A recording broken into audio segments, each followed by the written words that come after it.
ప్రియ దేవుని సంగమా, దేవుని మీ అందరికీ కూడా యేసుక్రీస్తు నామమున పేరట సెయింట్ థామస్ లూథరన్ సంఘం నాగులపాలెం పక్షంలో మీ అందరికీ వందనాలు తెలియజేస్తున్నారు. మన జీవితంలో మనం ఉదయం లేచిన దగ్గర నుంచి ఏదో ఒక ఆందోళన, ఏదో ఒక దుఃఖము, ఏదో ఒక వేదనతో మనము అనేక రకాలుగా దుఃఖపడుతూ ఉంటాం. కానీ దేవుడి ఉదయకాలం అంటున్నాడు, నీ దుఃఖమును తీసివేసి నిన్ను సంతోషముతో నింపుతాను, నిన్ను ఆనందముతో నింపుతాను, నీవు దిగులు పడవద్దు, నీవు భయపడవద్దు అనేటువంటి మాటను తెలియచేస్తున్నాడు. ఎంతమందిని మనము దేవుని మాట యందు విశ్వాసము సంతోషముగా ఉందాం? ఎంతమంది దేవుని యొక్క మాటలను నమ్ముతూ వారి జీవితాలను మార్చుకుంటారు? ఇశ్రాయేలీల జనాంగముతో ఇర్మియా ప్రవక్త ద్వారా దేవుడు మాట్లాడుతున్నటువంటి మాట ఏంటయ్యా అంటే, ఇర్మియా గ్రంథము 31వ అధ్యాయము 13వ వచనములో మనము గమనిస్తే, వారి దుఃఖమునకు ప్రతిగా సంతోషమునిచ్చి వారిని ఆదరించదును, విచారమును కొట్టివేసి నేను వారికి ఆనందమును కలుగచేతును, కనుక కన్యకులను యవ్వనులను వృద్ధులను కూడి నాట్యమాడి సంతోషించెదరు అంటున్నారు. ఈ దినాలలో కన్యకలకి, యవ్వన బిడ్డలకు, వృద్ధులకు వారి వారి స్థాయిని బట్టి ఒక్కొక్క రకములైనటువంటి చింత, ఒక్కొక్క రకమైనటువంటి దుఃఖముతో వారు ఉంటూ ఉన్నారు.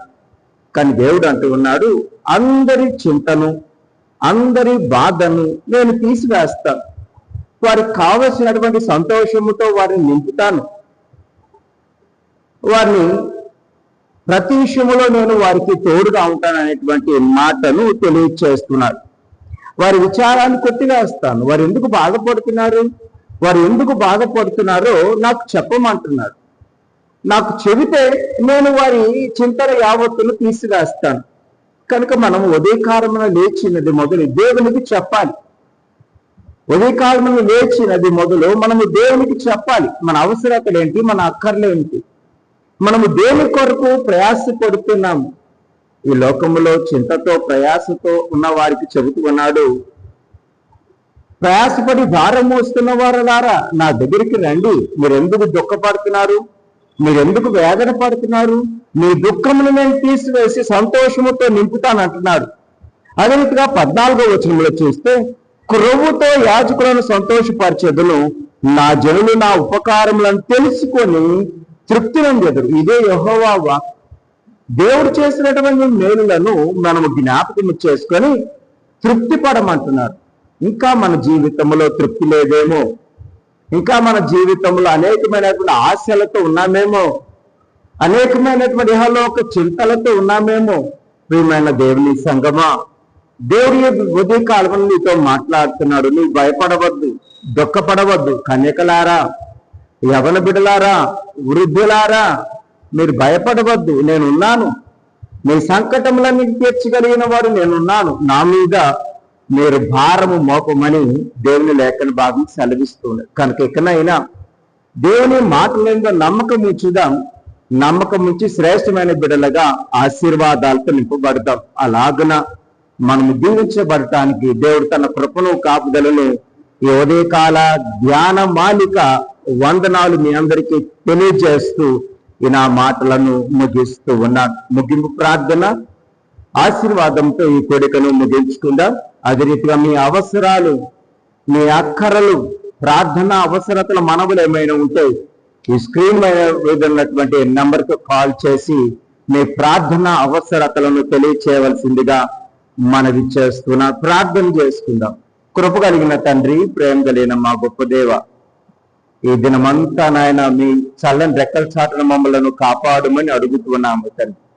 ఈ ఉదయం లేచినది మొదలు మీ సన్నిధానంలో మేము మా ప్రతి అవసరాలను తీర్చుకోవడానికి, మీ సన్నిధానంలోనికి వచ్చి ప్రార్థన చేయడానికి మాకు సహాయాన్ని దయచేయండి తండ్రి.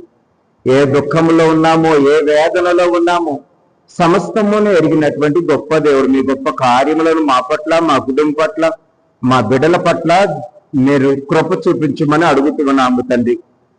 మేము చేసే ఉద్యోగాలలోనూ, మేము చేసే మా ప్రతి పనిని మీరు ఆశీర్వదించండి తండ్రి. ఏ దుఃఖంలో, ఏ వేదనలో దేవ మరి గర్భఫలమైన బిడ్డల ద్వారా కానీ, ఇరుగు పొరుగు వారి ద్వారా కానీ, ఆర్థికపరమైన ఇబ్బందుల ద్వారా కానీ ఉన్నటువంటి ప్రతి బిడ్డను మీరు దర్శించండి. వారికి కావాల్సినటువంటి మంచి నడుపును, శక్తిని, కృపను, బలమును దయచేయమని, ఈ దినమంతా మీతో సహవాసం చేసే భాగ్యమును మాకు దయచేయమని, దాని ద్వారా మీరు మహిమ, ఘనత, ప్రభావాలు పొందుమని ఈ మా మనవులను మా ప్రభువైన యేసుక్రీస్తు ద్వారా ప్రార్థించి వేడుకుంటున్నాము తండ్రి.